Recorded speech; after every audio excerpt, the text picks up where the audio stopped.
I might Jump have to. around and get one. No, ditch later on. How much money I've do you not got to be think going for CM Vanguard Punk half 9. earned for his UFC fight? $500,000. Oh, do you know that? Have you read that? Have you seen the figure compared to the guy who beat him up? No. The guy who beat him up got about 20k.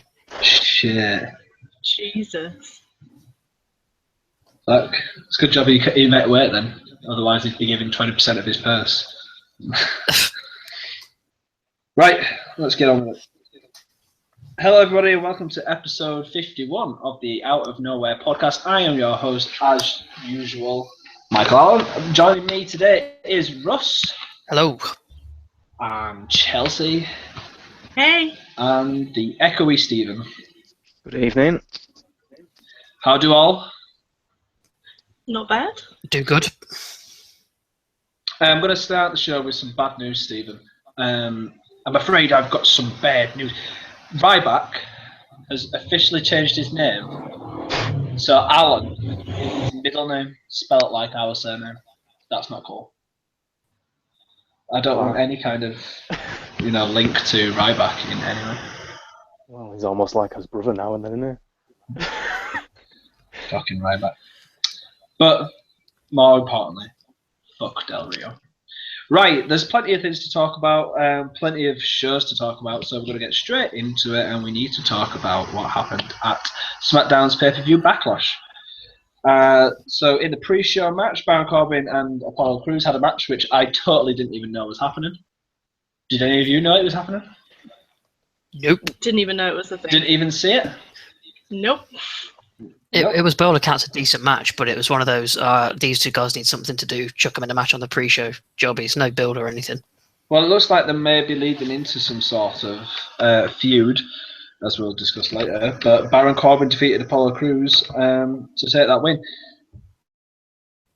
Are these two guys going to be linked forever? Like, they came up on the same show after WrestleMania. Are they going to be just linked for the rest of time? Or?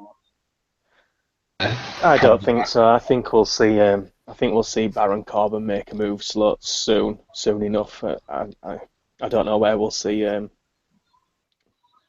I really want Baron Apollo. Corbin. Yeah, I was going to call him Bobby Lashley again. I know where we'll see him. We'll see him in TNA. With all the belts. I really want. All of them. Not all of them.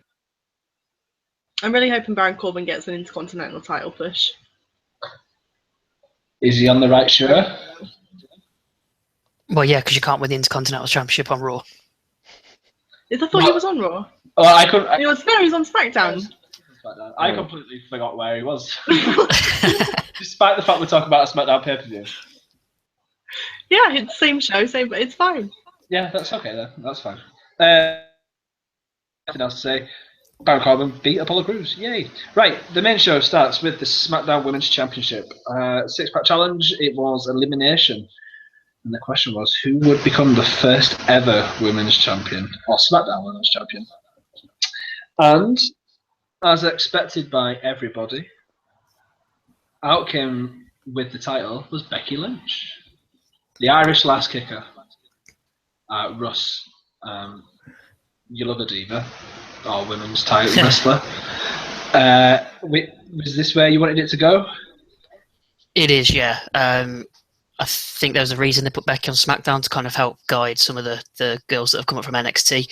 I actually thought the match was really good. I'm not sure what I was expecting, to be honest. I was expecting a bit of a mess at the start where there's 6 women in the ring, some of which have got less experience than others, but I think they made it work between them really well. And I actually quite enjoyed the match in the end, much better than I expected, and the right result. So yeah, I was really happy with it, to be fair. I think the women in the match who have less experience than the rest, who we thought might fuck it up, actually did a really solid job. Chelsea, was there a point where you thought in the match that Becky Lynch wasn't going to win?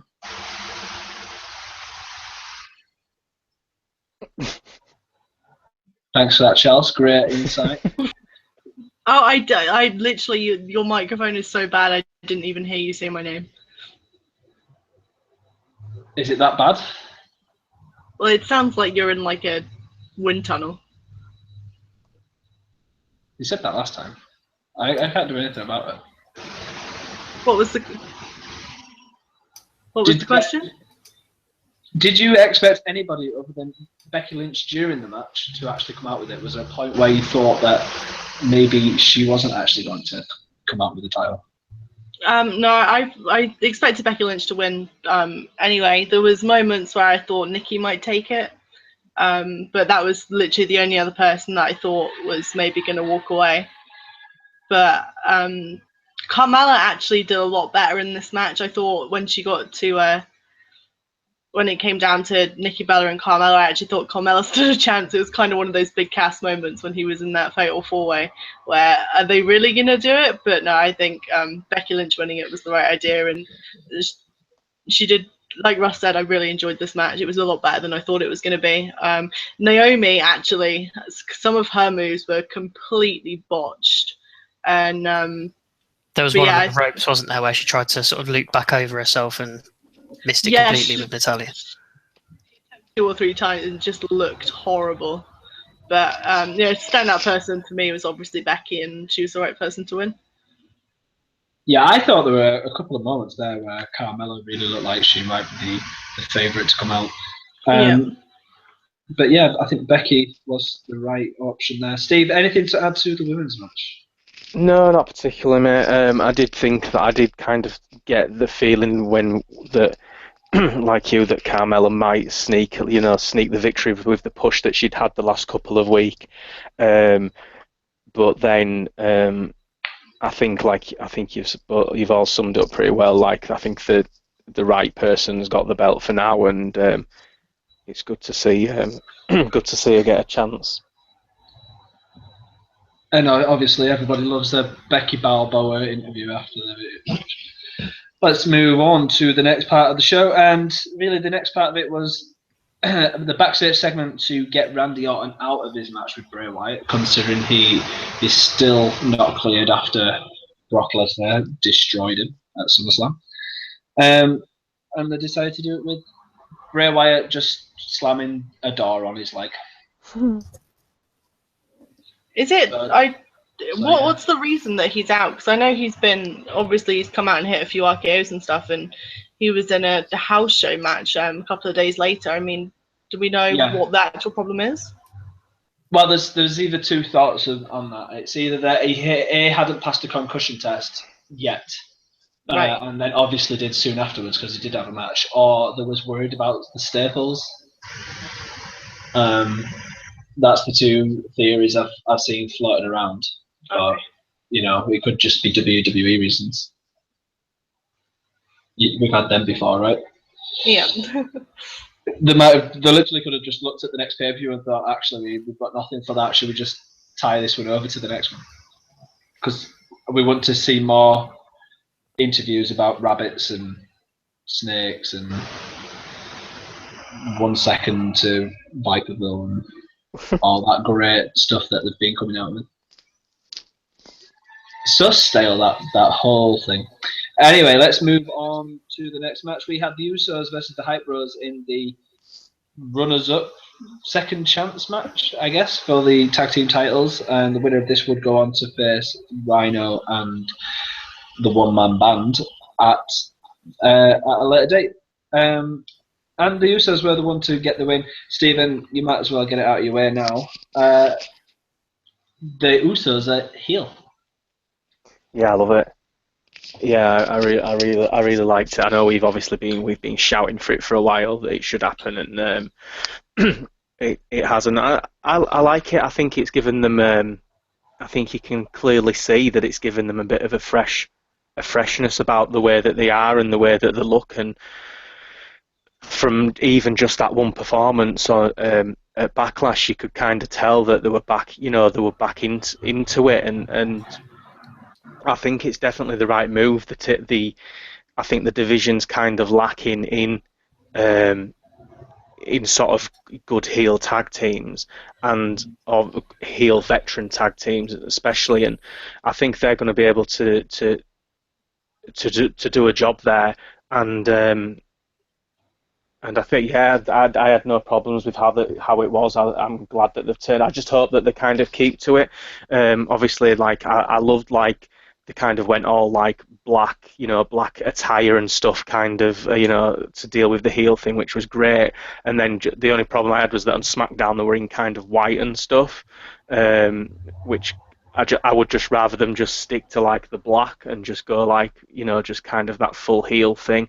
But I thought it was great. I think it's a great move for them as a team because I think the whole face thing was getting a little bit stale, and it's really good for them that the company to give them a chance to perform as heels, because I would expect that they, with the kids, are probably really good, merchandise sellers. So to take that off them, to let them have let them go down a different route and freshen, it's a good move on their part as well. Yeah, I totally agree with that. I mean, they've probably got American Alpha to cover them with the sales. Yeah. I'm sure once they put some more T-shirts out for American Alpha, they'll be fine. But the Hype Bros. Did any of you actually expect the Hype Bros to make it forward? I think one of you was worried about it, weren't you, on episode 50? I was a little worried because I do not trust what they're doing with Mojo Rawley at all. Like I can see them giving him this massive, or I could have seen them giving him this massive push to get that title, because it seemed everything's just been a bit of a whirlwind with him, and I had a bit of a fear that that he would push all his way through into the final. But luckily for everybody, that's not the case. No, indeed. And we'll talk about that final in a second. But next on the show was The Miz versus Dolph Ziggler for the Intercontinental title. And it was a good, I think, a typical match that you would have expected from the two, until the end where Maurice sprayed Ziggler in the face. But it was a spray, right? It was some perfume or something into his face, distracting Ziggler at a first skull-crushing finale. And The Miz is still your champion, and with his contract renegotiation coming up, makes it a whole lot harder for Daniel Bryan. Russ, you've got the Intercontinental title, obviously. Yeah, so the Miz is some sort of pretender. Yeah, you're the real champ. How long's your reign? Forever. Forever. Until you host some sort of party where they're there and someone's going to take it off you like a hardcore title. It has to be defended every 24 hours a day. Yeah, but no one's going to be a match for me and my knife. A match for you, you are a knife, or a match with you. Because I don't want to take you on with a knife. Yeah, well, exactly. So my reign will last forever. Fair enough. Did you enjoy the match between the two? Yeah, I did. I'm enjoying the Miz as the champion. To be fair, he's doing very well with it, and when he does his big shouty promos about legitimizing the belt, he's half right. He's not wrong. It's just I'm not a massive fan of the Miz, but I appreciate what he's doing with it. He's trying to put some legitimacy behind it, and I think he's doing that. And they keep teasing these things, these conversations with Daniel Bryan, and they furthered it, as you said, with the contract negotiations. I like what they're doing. It's a nice angle to run with. In terms of the match itself, it's hard to comment on this one purely because we've seen this kind of match so much from The Miz and Ziggler. You knew it would be a good match, but it's kind of done to death, and that was my only issue with it, really. Other than that, it was more than enjoyable. Yeah, the whole Ziggler thing. I know we'll have to talk about it for Raw. I mean, we might as well talk about it now. He looks scheduled to get yet another shot at it, but I mean, what are they doing with Ziggler? Like we've said before, when he had the world title shot, when for SmackDown's first pay-per-view, he can wrestle as good as any of them and could be up there, but they just never give him the rub. I just don't understand what are they going to do with him next, because he's obviously not going to be the Miz for the title, right?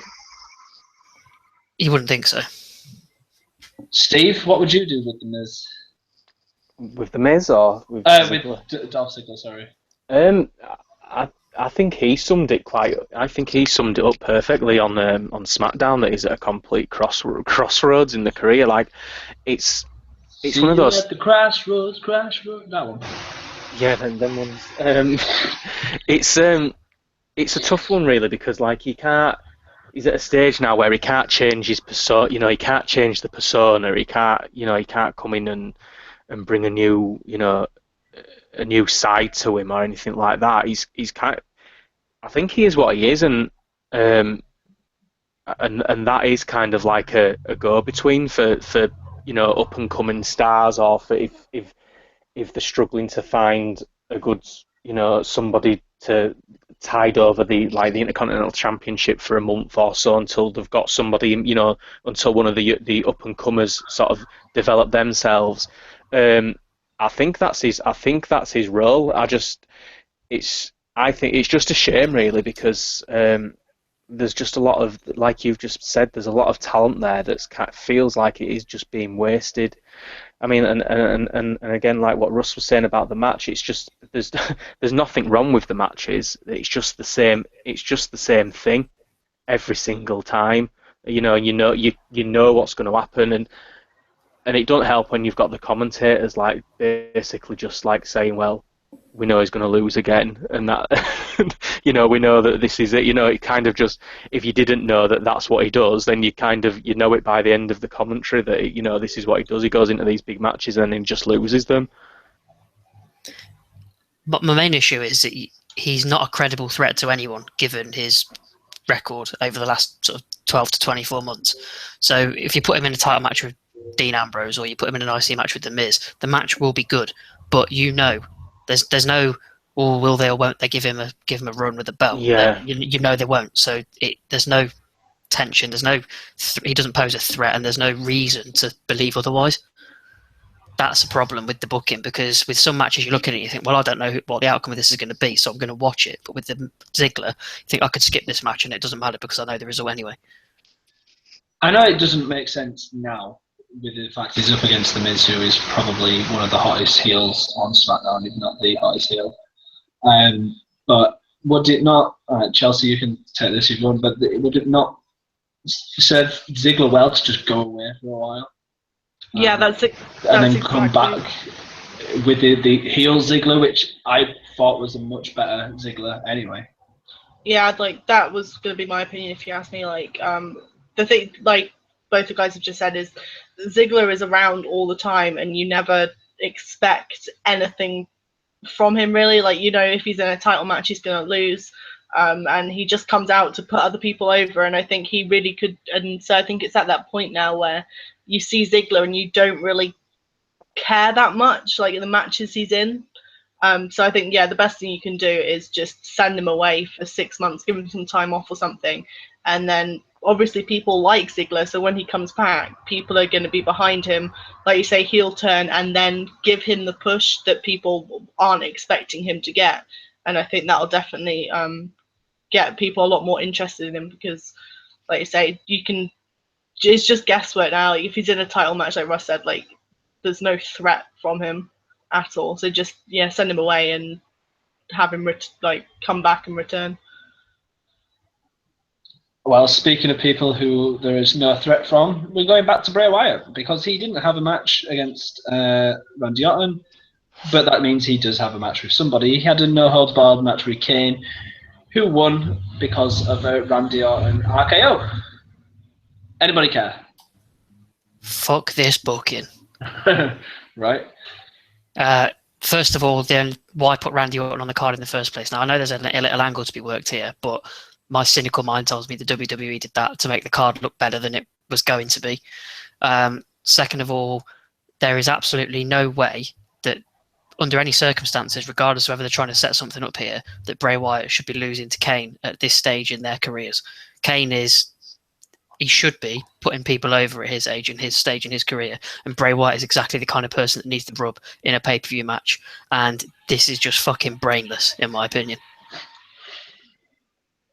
Tell us how you really feel, man.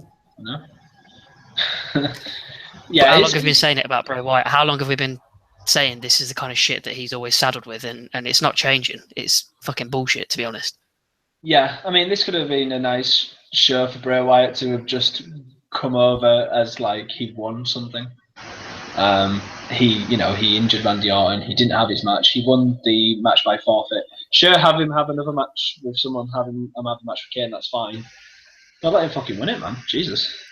Yeah, I mean, fair enough. The angle now is that Randy cost him the win, so there's an angle to be played there. But I refuse to believe that is exactly, and I refuse to believe that is the only angle that the booking team can come up with to make him and Randy Orton need another fight. I refuse to believe that's the only thing they could have thought of. I mean, they had the angle. He whacked his leg in between a door and a door frame. That's all he needed. Exactly. Stupid. I think we can move on from there. He's senseless. I will say it's stupid. the best I've seen Kane for years, but that's not a fucking excuse. Yeah. Kane for a title run. No takers? No takers for Kane on a title run? Alright. Fair enough. Okay. Get him in with another tag team. That's where he probably lives at the minute. Speaking of the tag team match came up next. We had Heath Slater and Rhino versus the Usos for the first ever SmackDown Tag Team Championship. So, who was to come out with the win? Of course, it is who we all thought. Heath Slater and Rhino defeated the Usos to become the first ever champions. And it was through a gore by Rhino, and Slater got the pin. So your boy Heath Slater is now on SmackDown. Chelsea, I don't think anybody voted against Rhino and Slater at this point, did they? No, I don't think so. I think we said it last week where if Heath Slater lost, and obviously this is his chance to get his contract, like what would he do next? And I think definitely with American Alpha out the picture, it was the way to go. And I'm so happy because since the draft, Heath Slater has just been the best he's ever been. And they're probably not going to hold the titles for very long at all. But it was definitely the way. And I'm looking forward to his whatever he does next with Rhino. But I can't imagine it lasting that long. But just the fact he has got a contract and he has got a place to live now and he can feed his kids and stuff. It's great. It's heartwarming, isn't it? After the match, he said, "Beulah, we're getting a double wide, baby." Which I don't even really know what a double wide is. Anybody care to help me out? Just a double-sized caravan, in it.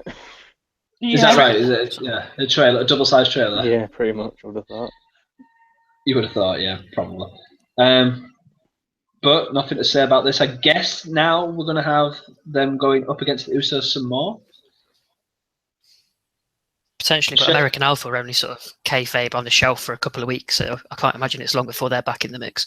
Yeah, but I can't imagine American Alpha being the ones to take the belts off them. No, I would more suspect the Usos would take the belts quite soon, and then American Alpha come back then, especially with the fact that they were the ones that put them on, on the shelf, so to speak. So we've got a Usos title run coming up at some point then. Yeah, I would suspect so, and like Chelsea said, I think it probably will be sooner rather than later. Well, I mean, I'm all for that with their new persona. It makes things a bit different. I suppose. I mean, it's not out of the question that Heath Slater would go heel. He's done it every single time he's been in a group, so that's certainly a possibility, I guess. But with them taking on the Usos here, taking on the Ascension on Raw, it seems like they're probably going to stick with face for the time being. Do you reckon he sells any merch, Heath Slater? I wouldn't have thought so. No, don't I? If he's already struggling to feed his kids after 2 weeks off work, then probably not. Yeah, those royalty checks not coming through. Right, so the next match was the main event. We had Dean Ambrose defending the WWE World Championship against AJ Styles. I mean, we thought this was going to be the best match of the card, which we were right about that. There were no, I don't even think there was a close second, really. And it was due to a low blow from AJ Styles and followed by a Styles Clash that we now have a new champion. And AJ Styles become was the first person to hold the New Japan Pro Wrestling Championship, the TNA title, and the WWE title. So, here we are. AJ Styles has finally arrived. He is actually the face that runs the place. Steve, a long time coming? Yeah, definitely. I think it was. I think again, it was probably one where you didn't expect. You kind of expected that this was gonna happen. With the way AJ's been trending over the last month or so. To carry on that form and take the title was a good decision, and I think it only obviously sets up some great pieces with him as the champ, and then some good matches to come. Obviously we expect we'll see a Dean Ambrose rematch at some point, which I'm all for, and then obviously, the rest of we can expect Cena to come back at some point and challenge as well, and we know that he can put on a performance with all of those, so I think it's a great thing, and it's good to the way I think it's just deserved for how he's carried himself since the move, to SmackDown. He's just been on fire recently, and I think getting the title is probably the right decision. And I think he'll keep it for a while as well. I think it'll be shady. I think it'll always be a bit of a shady victory, but I think he will keep it for a little while now. I wouldn't expect it to go straight back on, Dean Ambrose if the next thing was for them to have a one-on-one title match. I wouldn't expect for him to lose it straight away. Yeah, I agree completely there, Steve. AJ Styles is probably set to be a long-time champion at this point, because I don't know about you, but considering when he first came in and how over he was, how fierce he was, and how much the crowd loved him, in a world where now people like CM Punk obviously was such a face such a heel rather, that he was loved anyway. The same way like Seth Rollins was and Kevin Owens is. People actually boo AJ Styles. He's so good at what he does. He's actually a heel, and the crowd boo him. So he's got some good craftsmanship there. It's funny how he's only been here 2 or 3. Well, no, that's not even true now, is it? What's that? 4 or 5 months, I guess. Yeah. And as soon as he walked into that SmackDown locker room, apart from John Cena, he's the elder statesman. He's the one with the most experience. Chelsea, you've obviously been a long-time fan of AJ Styles. How many times have you thought, wouldn't it be cool if AJ Styles was the WWE World Champion? Yeah, I mean, even in like TNA and stuff, like the thought always crossed your mind, like, is AJ Styles ever going to end up in WWE? Probably not. And now to see him only in the company for 9 months, and he's now holding the belt, it's ridiculous. I mean, even just last Christmas, if you'd have said like in 9 months' time, in 9 months. Yeah, he debuted at the Rumble, which was January. Oh, that's good. That means the Rumble's coming around again soon. Yeah. But yeah, it's incredible to think of, and I don't know whether this would have happened as quickly without the brand split. I mean, ever since he debuted, and the fact he got the reception he got when he debuted, and Vince McMahon being such a fan of his, I think it was on the Stone Cold podcast where he said, like, anything that they tell him to do, he is just going to do to his best ability.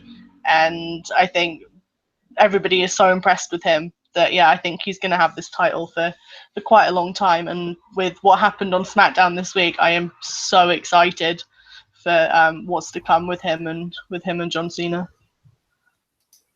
Yeah, I mean, if anybody did not want to see that again, they'd be crazy, because their match at SummerSlam was phenomenal, really.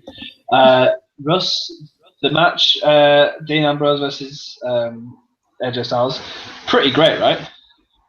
Yeah, I really enjoyed it. As I said on the last pod, I think you can put AJ Styles in the ring with pretty much anybody, regardless of size or style, and he'll make it work.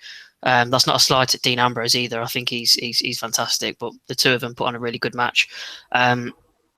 The finish was funny, kind of a callback to the previous weeks on SmackDown where Dean Ambrose left him hanging on the ropes. So yeah, always nice to see a storyline sort of work around like that.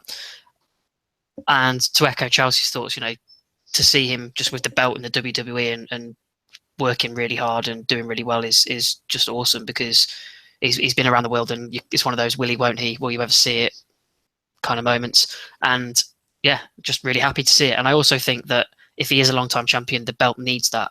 With what's happened with the brand split, there's been quite a few title changes across the board, and I think there needs to be a period where it kind of settles in a bit, because we had Seth Rollins had the belt for a while, and then when he got injured, it's kind of flip-flop. You had like Roman Reigns, Sheamus, and then more recently it's been sort of going between the Shield guys.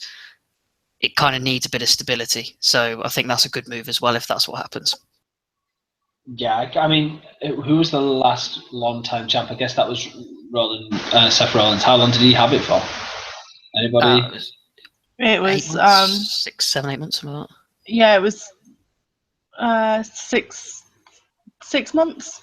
Well, it would have been longer were it not for his knee as well. He got it at WrestleMania, and then he lost it in the November. Yeah, I can't even. Who was the champ when AJ Styles debuted at Rumble? Then was it Reigns? Well, it was on the. It was Reigns. It was in the Rumble, wasn't it? Yeah. Triple H. Oh, yeah, that's right. Yeah. So it went Reigns, Sheamus, Reigns, Triple H, and then who wouldn't have Triple H? Hey, here's a funny thing. Reigns. Sheamus It's was just in the been middle flip of flopping. that. Yeah, I mean, fucking hell. What were they thinking? Crazy. And then there was that pay per view where all three of the people in the Shield had it on one night. So oh shit! Yeah. Reigns had it, Seth won it, and Dean cashed in on him. Yeah. And it's kind of just ping pong between about 4 guys. It needs one person just to take it, own it for a long period of time, and sort of bring it back to prominence. Oh, there we go. We can have a long time champion, because I imagine Raw's title can bounce around quite a bit. Well, unfortunately, due to Finn's injury, it already has. It's had it's only been around a month, and it's already had 2 people holding it. So yeah, I can't see Kevin Owens being a long time champion either, though. Like, I'd love it, but I think that with where they're going to go with Seth and Trips and everything, it's obviously going to culminate with Seth getting the title back, right? But do you not think with a new belt, much like with the women's belt, with Charlotte winning it at Mania, I didn't think Charlotte would have it for as long as she did, but because it was a new belt, I think they left it on her for a while just to give it a bit of credibility. Do you not think they'll do that with the Universal title? They could do, but Charlotte's a Flair, and Kevin is an Owens, and that doesn't bring the same cachet, I guess. Fair enough. But overall, an enjoyable show, I would say. Some crazy bits that was unnecessary. Some backstage segments that were borderline unnecessary as well. So, not a bad show overall. But let's talk about a nothing but great show. Last night was the culmination of the CWC on the WWE Network. All 10 episodes are now complete. All 32 competitors have competed, and now we're down to the one champion. Just overall, a bit of a summary without getting into it, but Chelsea, the CWC. Yep. What an event. What do you call it? Yeah, it's definitely the best thing that's come out of WWE in such a long time. I mean, NXT has kind of slowed down, I think, the past couple of weeks, well, a couple of months really, since a lot of the roster's gone, and when just having that on a Wednesday night, and I think I said this to you actually, like, when I was debating staying up for the final last night, usually when you stay up to watch something, there's sometimes a little bit of doubt whether it's going to be any good. And with the CWC, like, you've been guaranteed every time it's been on to get quality wrestling. Like, it's never been a disappointment. And I'm really sad it's gone. I don't know whether they're going to do it again next year. Yeah. Well, whenever they say it, they say the first. Yeah. So I imagine they're going to do it again. Yeah, I mean, it's I don't know how they're gonna. It's more like, who are they gonna find next year? I mean, obviously the world is full of wrestlers, but I think the standard of people that we've had this year. I mean, the guys from the UK, like, they are the best guys in the UK, and it's just the standard has just been so high. And I think, like Regal said, like it's took them a year to put this together. So I think maybe like a bi-yearly sort of deal with it, just to keep it fresh and keep that standard really high. Because if they continue to do it this way, then I am fully prepared to watch this again and again and again. And last night was just brilliant wrestling, and outcome. I am more than happy. Stephen, you often have said that you don't watch much of the indie stuff. Prior to obviously the network and seeing a lot of these guys coming through. This is the kind of caliber you can expect. That you'd be wanting to go see more live shows, right? I mean, some of these British guys are outstanding. Yeah, I mean to be fair, Chelsea summed it up pretty perfectly there. But the whole thing has been a complete breath of fresh air. It's been brilliant. There hasn't been a bad match. The live show last night was just fantastic, and it's just been a great show, and it's highlighted to, like, I mean, I've said to you, a number of times over the past few weeks, just the standard of, I'm just flabbergasted by the standard of actual wrestling when it comes to, compared to what you're used to seeing. And I've said it numerous times on here and sort of off of here, there's going to be a lot of embarrassment once these cruiserweights come onto Raw, because there needs to be a lot of people that are going to have to step up their game, because if the cruiserweights have got a match every week on Raw, then that's going to be stealing the show every single time. If they allow them to do what they've been doing in the CWC. If it's the same, yeah. Yeah, absolutely right. But I would be really disappointed if they're getting held back. I want to talk about what the cruiserweights could be expected to do on Raw, but I suppose we should really find out who the champion was. So the four competitors that remained were Zack Sabre Jr., Gran Metalik, Kota Ibushi, and TJ Perkins. Was it a surprise to you as it was to me that there wasn't an American in the final four? Yeah, I noticed that, because I don't know why, but before this tournament I just assumed TJ Perkins was an American, because it's the least Filipino name I've ever heard. He also doesn't sound very Filipino, neither does he? Yeah, but he's representing the Philippines, and that's something. So the first match of the night was Gran Metalik versus Zack Sabre Jr., the Wizard of wrestling, as he likes to be called. And it was, in fact, Gran Metalik who got the win over Zack Sabre Jr. to advance into the final. Russ, was this a surprise to you? Was you expecting Zack Sabre to get into the final? Well, I actually thought Gran Metalik was going to win the whole thing. All right, okay. So in that regard, no. But I would have liked to see. Well, I said I'd like to see Zack Sabre Jr. go further, but he's got to the semi-finals and he's put on a really good show. So I don't really think you can ask any more from him at this point. My theory on this is that the guys who were willing to sign for the WWE probably were going to get the rub. That's why I thought someone like Gran Metalik, and I'd originally pinned Ibushi as the winner, but when I found out that he'd sort of not taken up an NXT contract, I kind of thought that had spelled the end of his chances of winning this particular tournament. That's not putting it down at all, because I'm still more than happy with the outcome. But yeah, the matches were fantastic, and there's going to be some real good talent going into Raw, and as Steve correctly points out, and you, Mike, that the people on Raw are going to have to step up their game, because otherwise they're going to get shown up on live TV basically. I genuinely don't know how they'll compete against it. Honestly, I don't understand how they could, if they're going to put a cruiserweight match on mid card or at the beginning of the third hour, for example, at that time when kind of they're renowned for people lulling and stuff. What main event's going to follow one of those matches? And it doesn't have to be a title match, just one of the standard matches. It could have been one of the first round matches. What main event on Raw is going to compete with it? This is what I'm really afraid of. I really think that they've been given the CWC and they've obviously all put that everything into it and been allowed to basically have that freedom.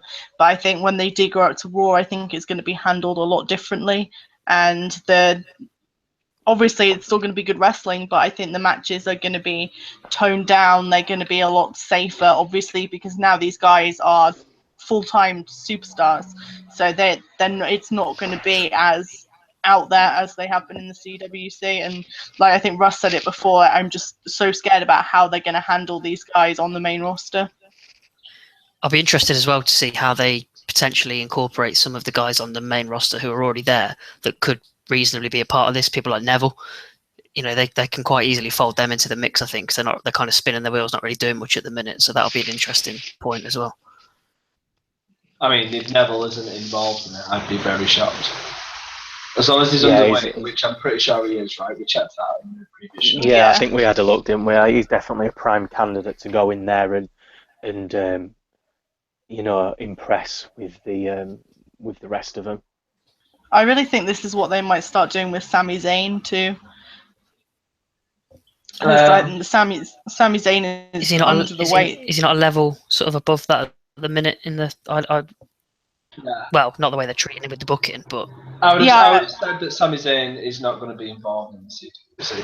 Oh, in the cruiserweight division. They hired him to lose to Kevin Owens, so cruiserweight division. Now, there is one question I want to ask since we've talked about it. Like, do you think when it comes to Raw, it's just going to be used just as every other thing is going to be storylines about it, or would you rather that it's just like we'll try to find a number one contender, so we're just going to have a match, no story behind it, no. You can have a heel, that's fine. You can have a face, and that's fine as well. But there doesn't need to be a story behind it, so there's no one interfering and ruining the matches and stuff like that. I just want them to go, right, we're having you and we're having you face off, and then you can be closer to being the number one contender. How do you guys see it playing out? Do you think it's going to be more of that kind of round robin, or do you think it is just going to be we're just going to have storylines and he's going to interfere with him because he slept with his mother? I'd say just let them wrestle. Right, yeah, that's what I'm hoping, right? Because I don't think they're entertaining enough in the ring to not need all the sort of fluff around it. Also, some of them can't speak English, and that's always a major drawback. And that's why Neville would be great. Yeah, but then because he can speak English. No, Americans can't understand his English. That's the difference. So I just want them to wrestle. Yeah, I think that's been the thing of the CWC show, hasn't it? There's been nothing. It's been just there's like you say, there's a structure there. There's a bracket going on for a title at the end of it, and all you're doing is you're wrestling. You know who you fight. You know you're going to be going up against, and then you do that, and then you move on to the next round. I don't know how they're going to be able to do that on Raw, which is a bit of a shame because I do think there will have to be some kind of storylines, which I hope they kind of keep to a minimum, but at the same time I don't really see how they can just pick people. There's a lot of them in there, and I think they're gonna we're just gonna have one match a week. What are these stars going to be? What are the rest of them going to be doing when if somebody gets chosen to be a number one contender? What do we do? What do the others do in the meantime if there's no sort of stories or second match on the card? Well, Raw's 3 hours long and there's at least 45 minutes of shit. Sorry, Charles. No, it's all right. I was just going to say, I completely agree with Steve. I think it just goes back to how they're going to handle it on Raw. I definitely think that they are going to have more than one match a night. There is going to have to be storylines in there for that to happen. And I think with Vince and it being Raw, it's still very much sports entertainment, and that's where all of that stems from. I don't think it's ever going to be any more just straight up wrestling. Well, if NXT and CWC have taught us anything, it's that Triple H knows what he's doing, and just let people wrestle. Casey let having them a dedicated segment in Raw. I was just about to say, Russ, something similar. Like, would you know, Sort of like the cruiserweight half hour. yeah, almost. like you've just said, there's 45 minutes of crap on there, and do they maybe start the show with, like you say, a 45-minute segment where it's the cruiserweights, or maybe just in that second half, to break up the main,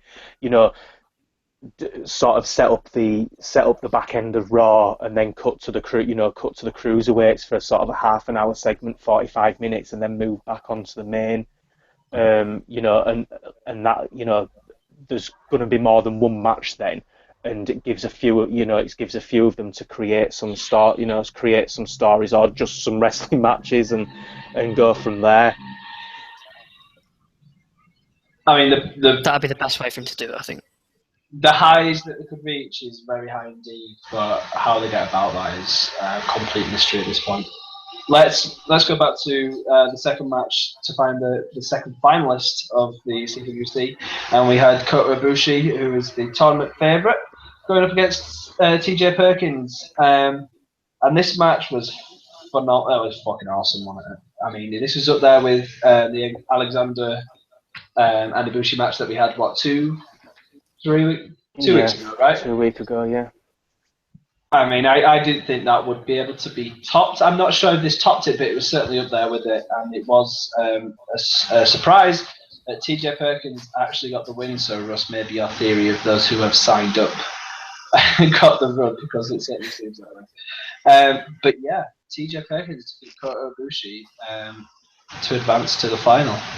But man, what a match. Steve, what have you got to say about this? Because I mean, I think the only it was brilliant, and I think the Ibushi's matches have stood out all the way through. Every round his has seemed to have been the highlight. The highlight matchup. So that's pretty much sums up his ability, I think, and makes it quite obvious how good his talents are.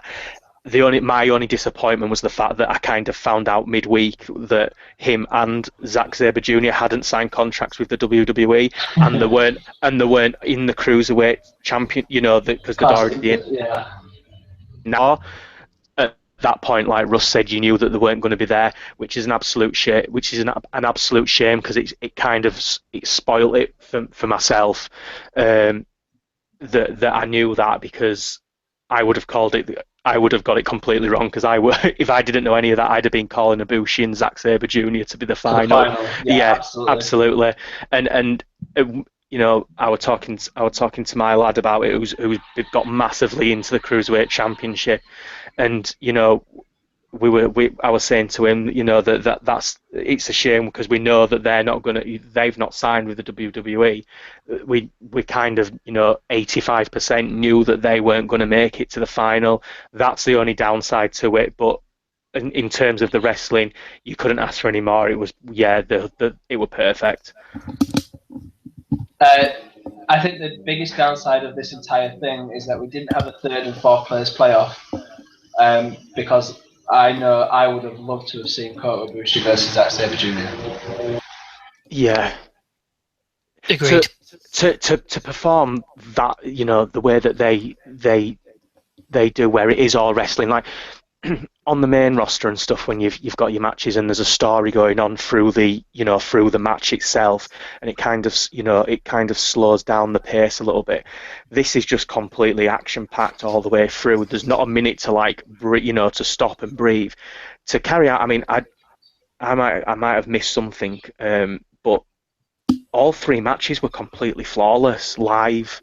There wasn't. I don't think there was anything that you could say was was botched in any way. It was just four people that showing everybody, like the non-proper wrestling fans, like I would class myself as not having that kind of knowledge, showing them how it's actually done. When you step away from the WWE. Yeah, they certainly do shed a light on the WWE style. Being like totally, I don't know what's the word. It represses them a little bit. Like you have to do the WWE style, which means you can't actually be entertained. That doesn't seem right. It seems a bit counterproductive. But yeah, these 4 guys were the ones going forward.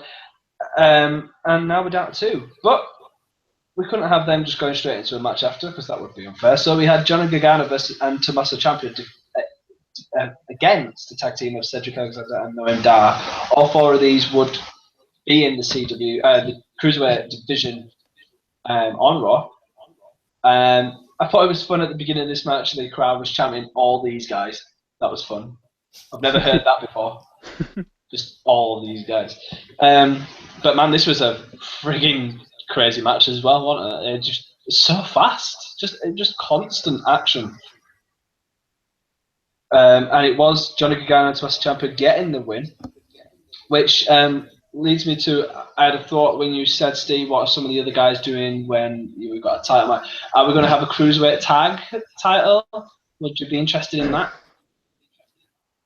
Absolutely, I think, yeah. The more, for me, the more Cruiserweight matches there is, the better at this stage. So just go off all of the rest of the roster, just have a Cruiserweight show. You down with that?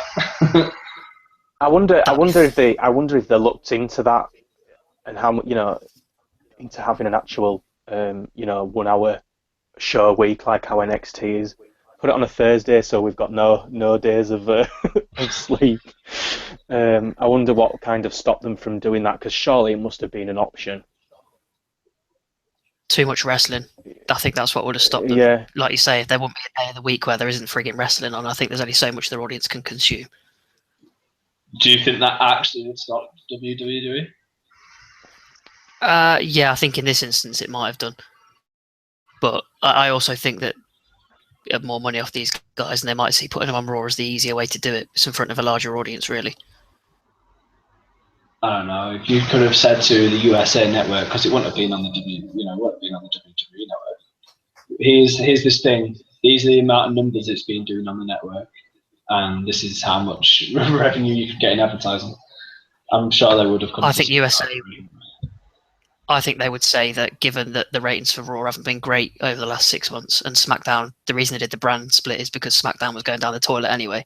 They'll probably say, well, if in 6 months your ratings are better, then we'll consider it. Yeah, maybe. Is my guess. Yeah. Chelsea. Not that I'd complain. I'd watch it. Yeah, we would. Yeah. Tag this tag match. Have you got anything to say about the match itself? Because we've kind of just skipped over it. I said it was obviously really fast paced and 90 miles an hour, but man, there were so many parts of this match. It was just incredible. Unfortunately, I'm yet to see this match. Oh, you fell asleep. No, I didn't fall asleep. I watched it this afternoon, and I wanted to watch the final match, so I just skipped ahead to that with the intention of going back to it after. But video games and stuff. I mean, I think video games is a legit reason. Fine, we'll just fucking move along, Chelsea. You've ruined it for everybody. Let's go to the final week. TJ Perkins and Glenn Metalik. And before the match, Triple H would come out and deliver the news that we suspected for a while, right? That the winner of this match would not only win the CWC tournament, but would also become the Cruiserweight champion, and produces out of the velvet bag a new shiny title, which is purple belt, although I thought it was blue on my TV. It's a purple belt with a nice shiny silver metal plate. Great. Anybody like the belt? I really like it. I think I really, well, a bit biased because like purple is my favorite color, but I think it looks really. This is what we've descended to. I like purple.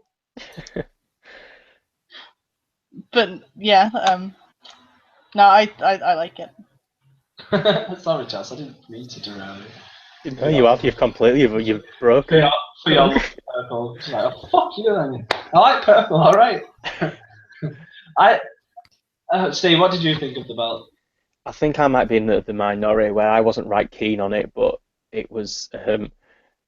I don't know whether I might be so used to just seeing that other belt now that in different colours that I was a bit disappointed that these just didn't come in a different colour to the other ones. You could have had this on a white belt with a purple background, right? Yeah, that would be nice. I too, purple too is my favourite colour, so I did like the I do like the purple. I don't know. I think it looked a bit flimsy to me. It looked. Steve, your description before the pod of it looks like someone smashed some 50p's into some plasticine Yeah, was a pretty good that one. was how it looked. That's how it looked. Yeah, some purple Play-Doh and some 50p pieces. I would have liked to have seen a little bit of a better belt, but at the end of the day, I'm not going to complain because the action that goes on around it is more than it makes up for the belt itself. I was just happy to see a belt, to be honest, because I don't know why, but I feel this about the Andre the Giant Battle Royale. There's something I find strange about a wrestler winning a trophy instead of a belt. And Yeah. I don't know if that's just me, but if you noticed at the end of this tournament, the winner did not even touch the trophy once. no, he just fucked off and left it in the ring, didn't he? Yeah, didn't even hoist it into the air. Wasn't presented it.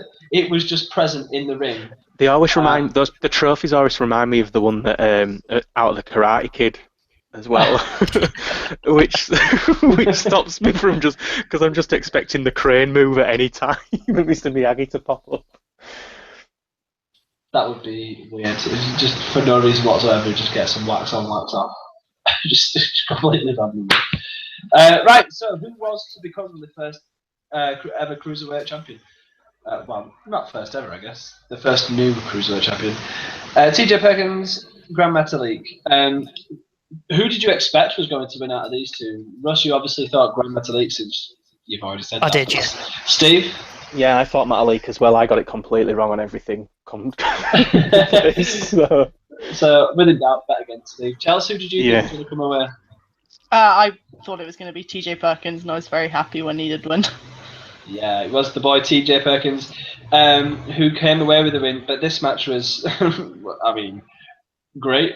Is that the way we explain every single CWC match at this point? But yeah, I mean, what a crazy, awesome match. We had a lot of motorbikes and submission attempts, and it was through a knee bar that TJ Perkins did secure the win and is the CWC champion and the new Cruiserweight champion. I mean, did you guys listen to his speech afterwards? Yeah. It sounds like he could talk already, so yeah. I'm sure that probably went into it. Like if they need him to go do the rounds on this, Good Morning America or whatever, there's a story to tell, and he can certainly tell it. But yeah, I mean that was the end of the tournament. I'm really sad that it's finished, but I'm super glad that TJ Perkins won. Who was your favourite wrestler out of the entire 32, though? Who, if you could put the belt on anybody, who would you have wanted to win out of all 32 compares? We'll start with you, Chelsea. I really wanted Zack Sabre Jr. to go all the way. He was my pick from the beginning. Steve? I think the right person got the belt. If I'm being honest, I think that was probably the right person to get it, regardless of contracts and who was signing where. I think at the end of the day, I think TJ Perkins was the right person to win it. I would have loved to have seen Jack Gallagher win it because I just loved what he did in the ring. And Russ, you thought Grand Metalik was going to win? Who out of the 32 would you have wanted to win?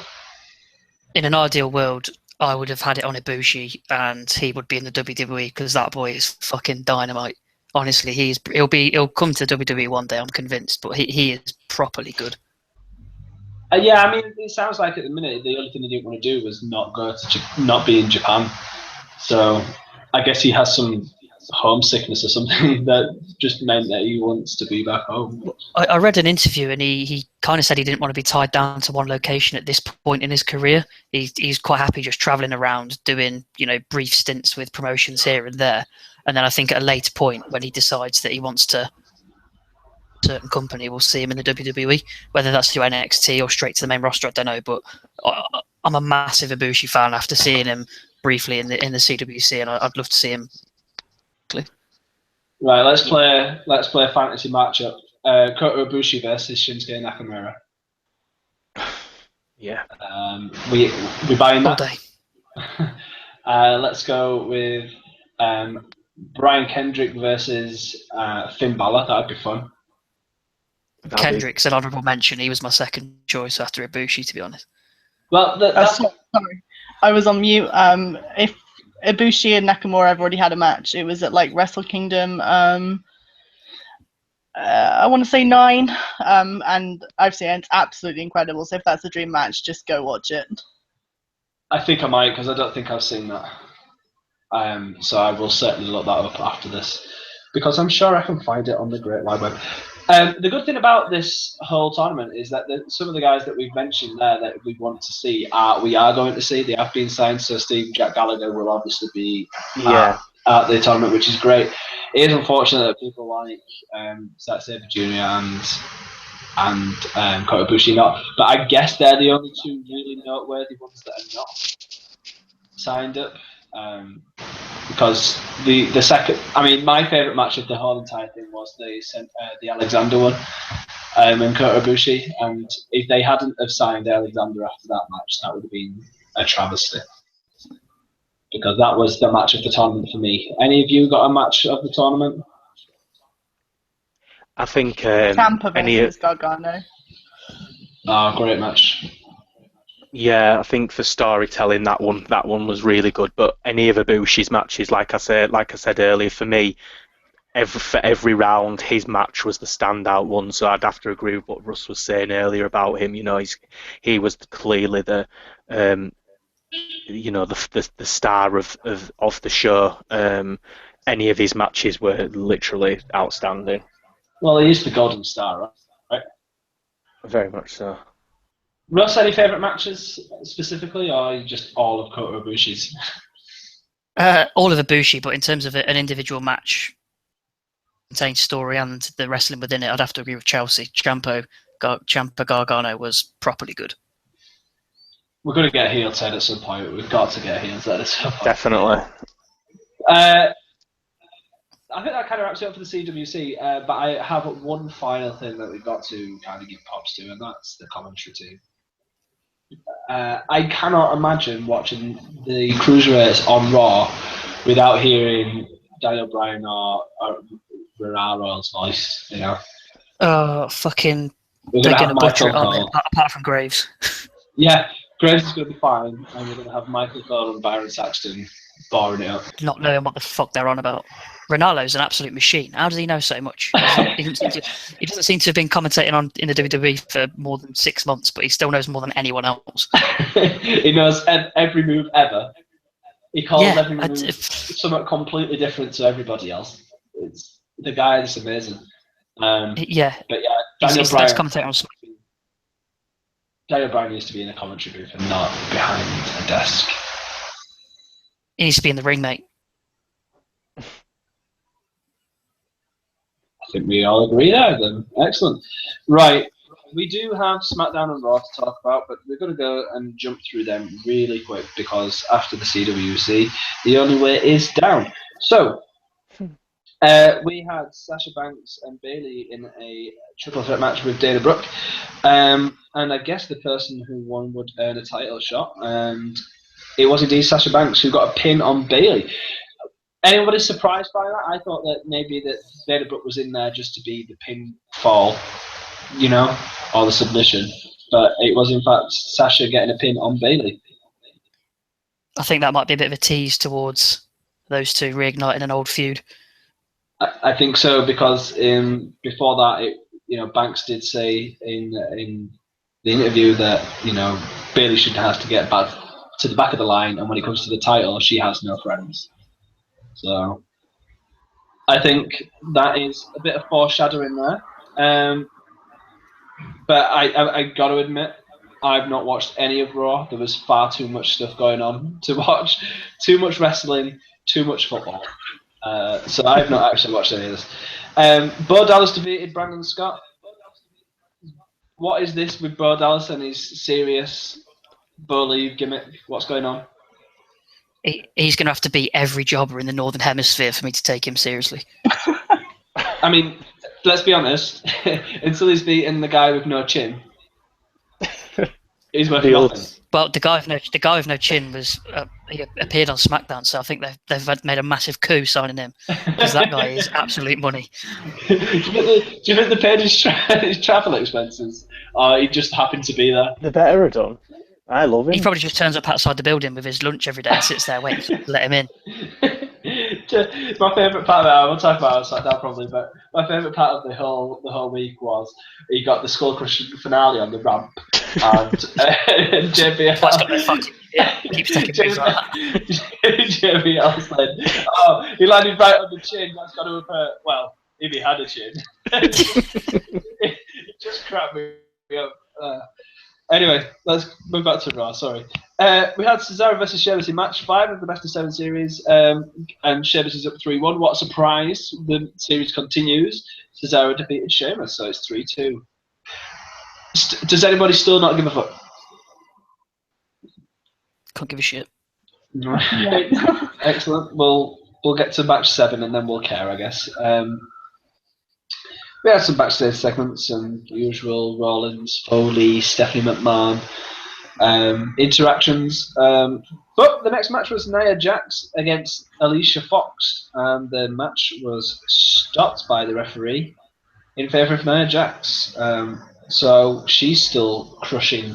She was brutal in this match. Was she? She was.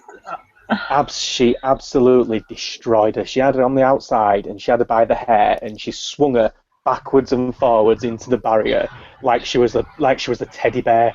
It was ridiculous. It says here, I'm just reading this bit off of Wrestling Observer. She swung Fox around. Swung Fox against the hair outside the ring into the barricades, left and right, like she was swinging a baseball bat. Yep. So, that is an accurate description. That sounds pretty brutal to me. But now she's moved on from jobbers, unknown named jobbers. She's now moved to the main roster. So strangely, they made a real point and a completely false point that Alicia Fox was you would have thought she was a Hall of Famer, the way that they were describing her after she'd crushed her to pieces and speared her through the barrier.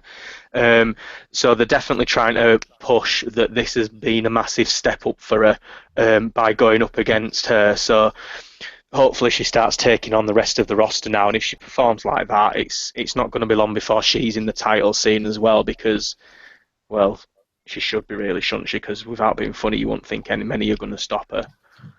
Yeah, there's only one problem I have with Nia Jax now, and that's just her fucking entrance music. Like, it just doesn't suit. Doesn't fit her at all, does it? No, I mean, overhaul that, and I don't know. Like, I've been really impressed with the way they've handled Nia Jax. Like, this is definitely what they need to do with her. But yeah, just her entrance music, man. It does not work whatsoever. Out of everybody who has come through NXT, she's the only person whose music they have fucked up with. Like, everybody else is perfect, and every show that they do is perfect, and all of the all the tracks that they have for the takeover shows are perfect. And Nia Jax, I just don't understand what happened. Don't understand it at all. But next up, we had Luke Gallows and Kyle Anderson against the New Day in a non-title match. After the New Day came out and rinsed all over them for the old day gimmick from the previous week, we came out and had a match, and they actually got the win. Anderson pinned Woods with the Magic Killer. So this continues to boil over. Next pay-per-view, Clash of Champions. New Day losing the titles? Yes, absolutely. Probably. Sad, but probably true. Right, next match. Jinder Mahal defeated Jack Swagger. A very, very out of shape Jack Swagger. Who was so embarrassed he's now left and gone to SmackDown. Yeah, as of 12:01 that day, he got fired. That's what happened. I could not believe the shape, the lack of shape well, compared to the wrestlers, I don't mean to compare him against us. He looks perfectly fine, but you know, compare, you know, to how he was, to what he would look like when he, you know, he took his top off on this, and it was just, well, it was ridiculous, really. He's just been letting himself go, clearly. After the match, Tom Phillips, approached him backstage and said it's no secret that his contract's expiring soon, and people knew what he was going to do, or even people wondered what he was going to do, and he just glared at Phillips and walked away. I wonder if we'll see him again. Maybe. Yeah, maybe. Right, next up, Primo defeated Enzo Amore. Enzo Amore cannot buy a win on his own. Yeah, I think it says something when you're getting beat by Primo. I mean, what's the deal, man? I mean, this is the second time that the Shining Stars have got over on the Enzo and Cass. Have we had enough of Enzo and Cass? Is that it? Are we trying to push a new tag team? What's the deal here? Are we bored of Enzo? It's a part of the plan of getting Cass by himself. Do you really think so? Yeah. It's quickly. I'd have thought they'd get let the tag run a bit longer. I don't know. I think the way that he performed when you know, when he had those singles matches, and I think they were very surprised with how over he was with the fans and how well he did in the ring. I think with his size and stuff, they will try, knowing the WWE, they'll try and push that way too quickly, because it is too quickly, in my opinion. That, you know, I would much rather see him stick with Enzo for a while and do something in the tag team, on the tag team scene first. But it really wouldn't surprise me if they're looking to push to have, you know, to get Cass by himself as quickly as possible. I'm no fan of the Enzo and Cass tag team, but that would be stupid at this point. Oh, I completely agree. Next up was the main event. Before the main event, we had a backstage interaction between Kevin Owens, the champ, and what's his name, Seth Rollins. Rollins told Owens that he hoped he won, because if Roman Reigns wins, he would get a title shot. He would be part of the title shot, rather, at Clash Champions. So it would make sense for him to win. But Owens kind of took offense to it and decided to tell Rollins that instead of his slogan being redesign, rebuild, reclaim, it was more like redesign, rebuild, and replaced, which I guess he took offense to, because during the match he came out and beat down on Kevin Owens rather than Roman Reigns, which was a surprise. So Kevin Owens won the match by DQ, I guess, which was a surprise. Before the match, Foley walked up and told Owens that Rollins that if he interfered, there would be consequences. So I guess the question is, guys, what are the consequences going to be? Chelsea.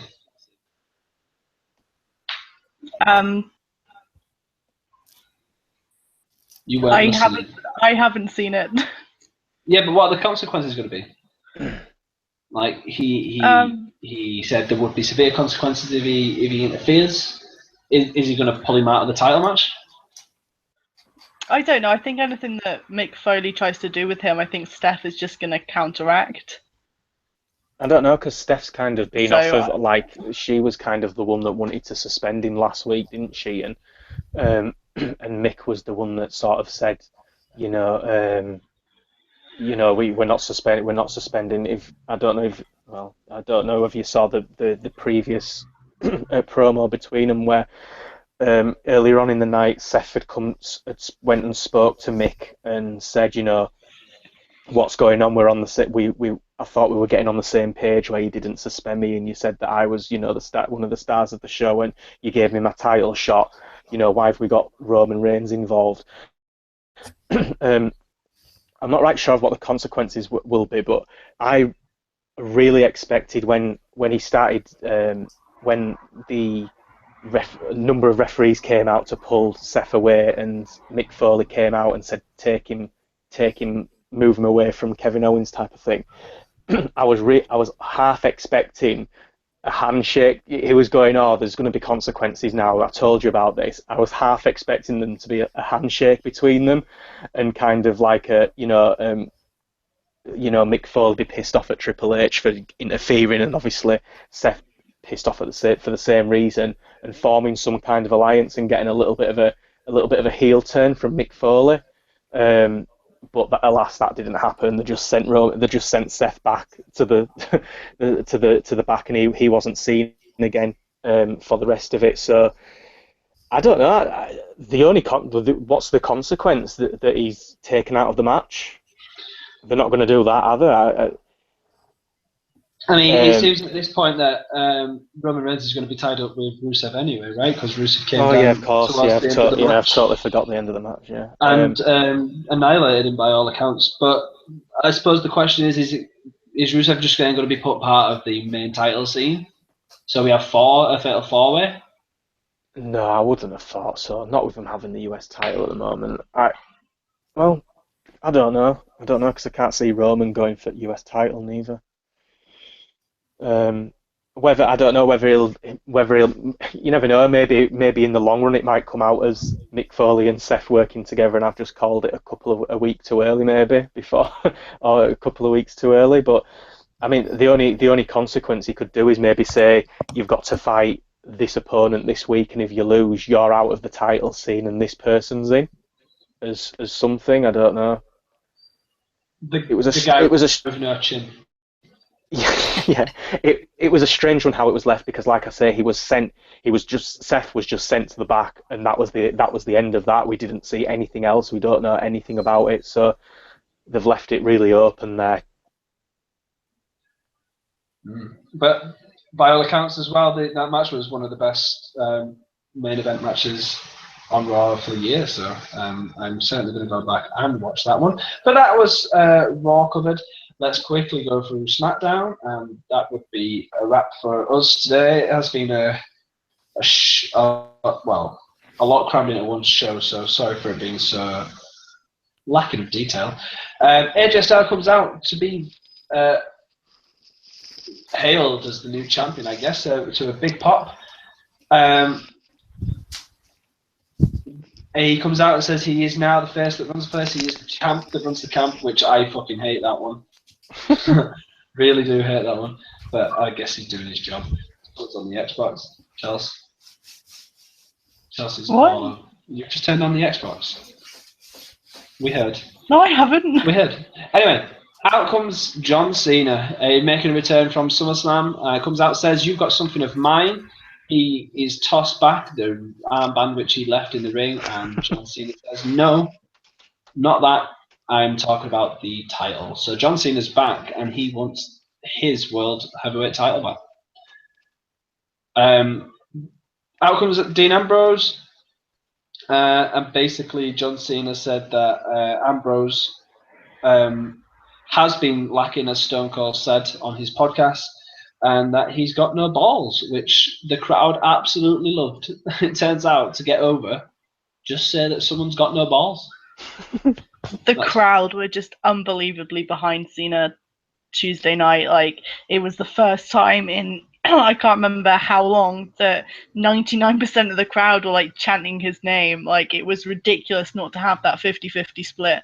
I mean, even when he's challenging for the title again, usually like people would boo the place down, but just the fact that he was so over, it was I loved it. Oh, I don't know. I've only just watched SmackDown this evening before we joined on, and I didn't, because obviously you messaged and said that Cena was so over, and yeah, it wasn't the impression, like there were the cheers when he came out and stuff, but I don't think there wasn't the boos, but it didn't take long for the Cena sucks things to come out as he was walking down. But that's just crowd participation at this point, though, isn't it? Well, yeah, like mid-conversation, like people were chanting his name, and when he wanted the belt, like there were cheers, and like 6 months ago, that place would have just like people would have upped and left at the prospect of Cena getting the belt again. Yeah, no, that is true.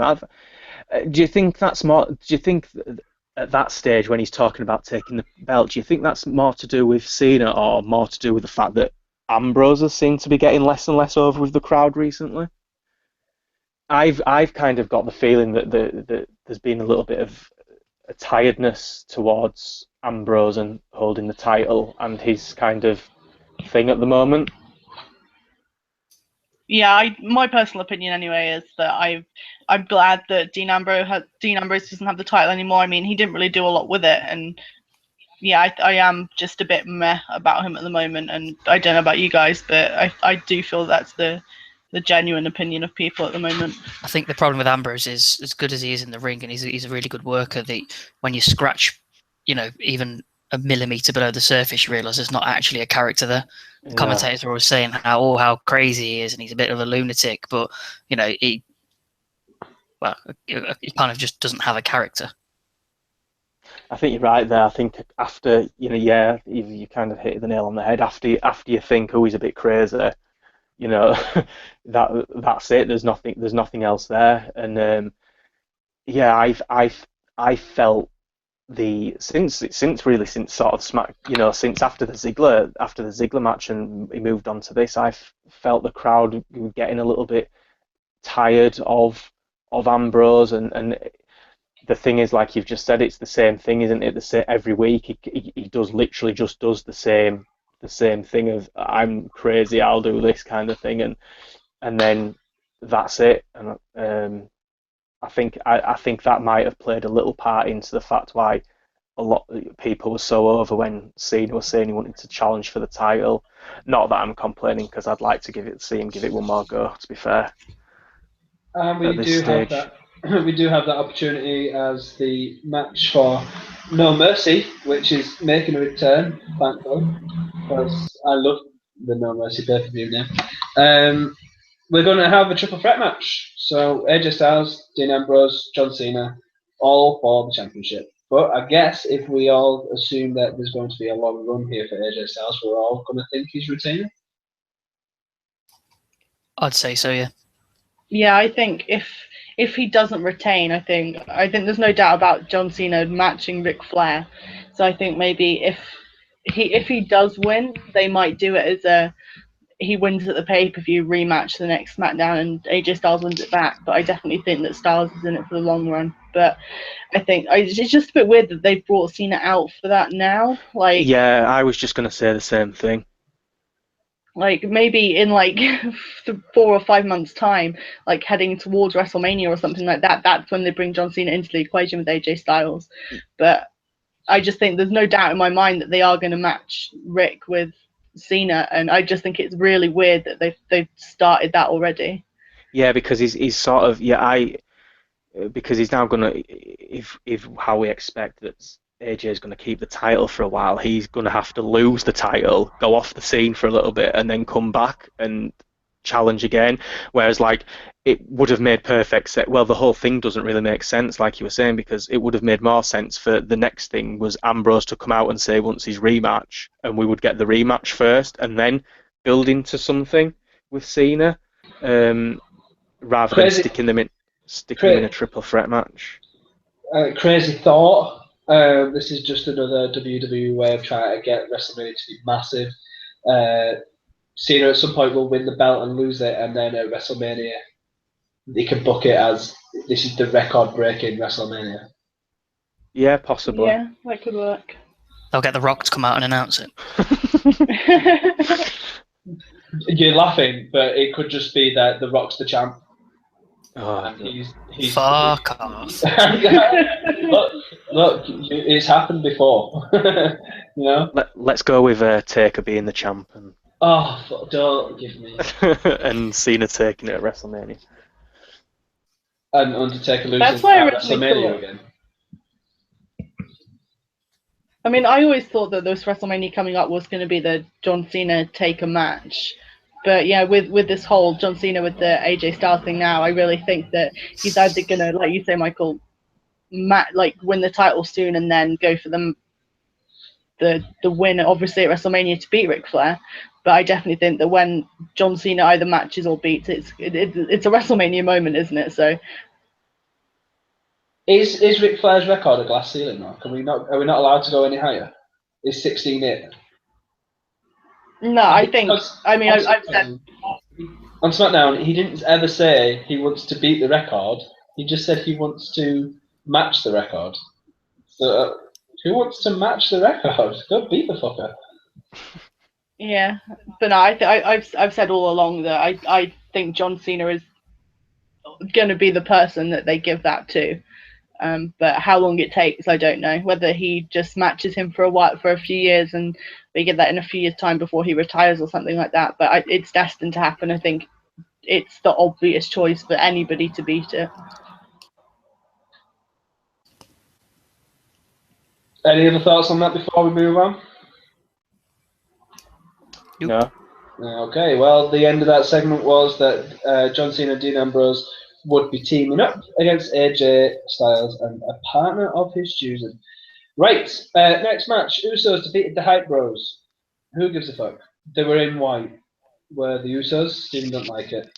That's about as much as we care about that. They did, however, squash the Hype Bros, so that's all good. Order is restored in the world. There was a very brief glimpse of a fight back, but it was quickly kicked in the face, so that was fine. Out comes The Miz and Maurice, and he's still holding the Intercontinental title, and he is interrupted once again by Dolph Ziggler, who we've already mentioned. Basically, Dolph says he wants one more shot. He doesn't want no gimmicks. He doesn't want no valets or managers. He doesn't want pneumonia. I don't know really why that. I have no idea why you said that. If any of you think is that something to do with Hillary Clinton? She's got pneumonia. All right. I don't know. I mean, I've got to be honest. World affairs at the minute. If it's not wrestling or football, I don't actually know what's happening. American football, that is. Don't really understand what's going on anymore. But yeah, no pneumonia or stunt doubles. He just wants a one-on-one match. And Daniel Bryan says he's going to give him it, but The Miz says no because he needs to he wants to reschedule his contract first. So who knows how that one's going to play out? We've got how long till No Mercy? Probably about 6 weeks. Yeah, 4, isn't it? I was just about to say it better be 6 weeks because it could do within 6 weeks, couldn't it? Yeah, we're getting far too many wrestling pay-per-views at this point. Do you know what the funniest angle here would be? Is if Daniel Bryan said to The Miz, "I'm not renegotiating your contract. Please vacate the belt when it's finished. Now fuck off." Right. This is the thing. Like The Miz was saying, he's not going to defend the title, and in my head I'm just like, well, if you don't defend it in 30 days, he can just strip you. So he could also just say, well, you're still currently under contract, so you have to wrestle. Yeah, that's true. That's all very true. But that's how that ended. The Miz said that, and he exited through the crowd. Didn't even go to the back. He just exited through the crowd. Strange. Baron Corbin versus Apollo Crews was scheduled to be next, but Baron Corbin decided to just destroy Apollo Crews instead.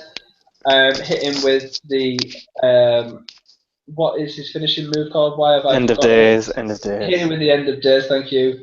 On the outside, leaving Apollo Crews in a mess. Before Jack Swagger's music hit. Now this was weird. Like, I know Jack Swagger has a list anyway, and people really hate that clearly. But like, what was this gimmick he had? Like, I don't know, but it fell completely flat on his ass, didn't it? Oh, when he shouted, what did he shout? "Hey, Rolling Stones" or something? And the crowd just went completely dead because no one had a clue what he was talking about. Yeah, he kept referring to himself as Jack and made lots of Jack references, jumping Jack Flash, and you may think you know my abilities, but you don't know Jack. And I thought he was going to come like with some sort of character change. But then he kept wooing and whooping and stuff. It was strange. Like, yeah. Anyway, as of 12:01 that day, he's now a part of SmackDown, and he just says, "I'm going to be a problem." No, wait, check that. We are going to be a problem, and then goes into the whole "we the people" thing. Bizarre. His weight's going to be a problem. Totally bizarre. Jack Swagger can wrestle, okay, but he doesn't have any personality. And this just made it even worse that he tried to fake some personality. Strange. He was a heavyweight champion once. Yeah. I'm not questioning his wrestling. He's fucking awesome in the ring. But I'm questioning the booking that led him to be the one that got the fucking heavyweight championship. yeah, fair. Did he not cash in the Money in the Bank or something? Or did he actually win the heavyweight title? I can't remember. Must have been a slow roster point. Like nobody, everyone's injured. We've got no one else to give it to. Oh, that was it. Was that on the last brand split that he was the champion? I think so, yeah. Yeah. Oh god, that's been a long time since Jack Swagger was relevant. Next up, we had to find out who the number one contender for the women's title would be. So we had ourselves a fatal five-way, another multi-woman match, and this time not elimination. So Alexa Bliss, Naomi, Carmella, Nikki Bella, and Natalya would face it off. And once again, it was the Harley Quinn-looking Alexa Bliss who looked good in the match and came out with the win. Chelsea, a big Bliss fan? Yeah. You happy for Bitchface? Pretty happy for Bitchface? Oh yeah, absolutely. I mean, I win, but it's really nice for her to have that push and that she is being get behind, and like you say, she's just the bitchiest bitch face person ever, and I absolutely love it. So I mean, she was my second pick for the person to win the belt behind Becky. So she's not going to win it, but I'm just glad that she has the opportunity. Yeah, I'm glad they're giving us something as well, because she's definitely improving in the ring, and as long as she keeps dressing like Harley Quinn, that's that's all fine in my book. Next, we had the tag team title champions come out. We had Heath Slater and Rhino come out to celebrate and for him to officially sign his contract. They were interrupted by the Ascension and said, "Well, why not defend your title right now?" And they did, and it was pretty short. And the Ascension did dominate for a little while, but Rhino got Victor for a win. So still your tag team champions, Heath Slater and Rhino. Do you see the Rhino and Slater title reign lasting longer than, say, the next pay-per-view? Nope. No, definitely not. No. A slight side point here, but why the fuck do they still do contract signings in the ring? Because they never go as planned. Well, this one went as planned, right? And then it got interrupted. Well, that was only afterwards. Like he'd actually signed the contract before anybody came out to beat him up. But even so, like you're just leaving yourself open for this kind of shit, aren't you? Yeah, just like we're going to have an in-ring contract signing. It's like I prefer it if we didn't. Thanks, actually. Yeah, he fucking hates me, and he's massive. Let's do this somewhere else. Like, when Brock Lesnar's got a contract sign, he's throwing tables at people. Like, what the fuck do you expect? You pass me the contract, I'm going to sign it from out here and bounce. Thank you. Yeah, I'll tell you what, I'll email it to you. Yeah, I don't think they're long for the tag team titles either, but they're a means to an end, and the means at the end was he certainly needed a contract. I'd like if it actually turned out that this whole thing was because they just forgot about him when it came to the draft, and they wanted a way to make it a thing that they needed to give him a contract. So he walked into the office and he said, "What? I've not been drafted," and they were just like, "Fuck." Nope. Got a plan. Exactly. Yeah. Well, what's Rhino doing these days? Oh god. Yeah, that's exactly how I wanted it to have played out in my head. Throughout the show, we've had AJ Styles looking for partners backstage. We had Kane laugh at him before walking away. Baron Corbin said he'd rather face him for the title than tag with him. And it looked like we had no one to tag with him. And Daniel Bryan introduced him to no chin face himself, Mr. James Ellsworth, and he would be the tag he would be his tag partner for today. Until before, as he's made his way into the ring and got a skull-crushing finale on the ramp. Poor James Ellsworth. I thought we were going to see a James Ellsworth heel turn. I thought he was going to turn on AJ Styles. Can you turn heel if you're not actually on the roster? I think so. I tell you what, he could be a cruiserweight. He could be Yeah, he loses about £5 because he's got no chin. He's the weirdest looking man I have ever seen. I mean, what actually happened to him is what I want to know. I don't know, Google him. Google James Ellsworth. Because, man, he literally has no chin. Well, he's literally the autocomplete on Google now. That's how popular it is. Brilliant. Someone's Anyway. already searched for him on Google. There's James Ellsworth chin. It's actually being searched. Well, while you guys are trying to find out what happened to his chin, I'll tell you what happened in the match. John Cena and Dean Ambrose was going up against AJ Styles and The Miz. He's got Twitter. And latest tweet. Just living. The face that runs the place. About to team with the chin who's got to get in the pin.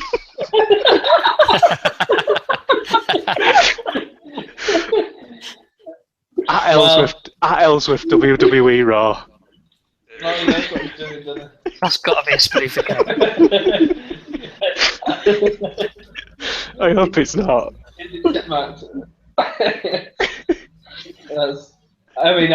That better be him. Oh, man. But the match, it was John Cena and Dean Ambrose who got the win. And as they celebrated, Dean Ambrose laid out Cena with a dirty deed, ending with boos from the crowd. Has Ambrose turned heel? Or is this all part of the I'm crazy? Space between the two where if you stay there long enough, everyone stops giving a shit about you. Yep, that was quite a while ago, it seems like, for Dean Ambrose. Right, next tweet. Hold on, they're on forums now. The jobber we need but don't deserve. And then someone's posted feuding with Ziggler. Have Ziggler turn heel over his frustration from being unable to hit sweet chin music.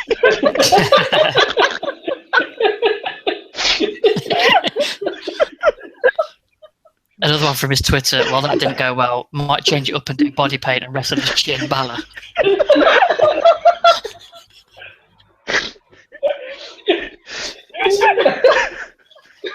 I hope this is him. Oh, man. I just love that he's that self-aware that he's just going to make a mockery of himself. Oh. Any more, Steve? Not yet. No. It seems like a good way to end the show. Right, SmackDown was fine. We now know everything that's probably going to happen. No mercy. What a show. We've packed a lot in. It's been about an hour and a half. Sorry. But at least we've ended with some laughter. Chelsea, where can they get you? Fight Chelsea Fight on Twitter.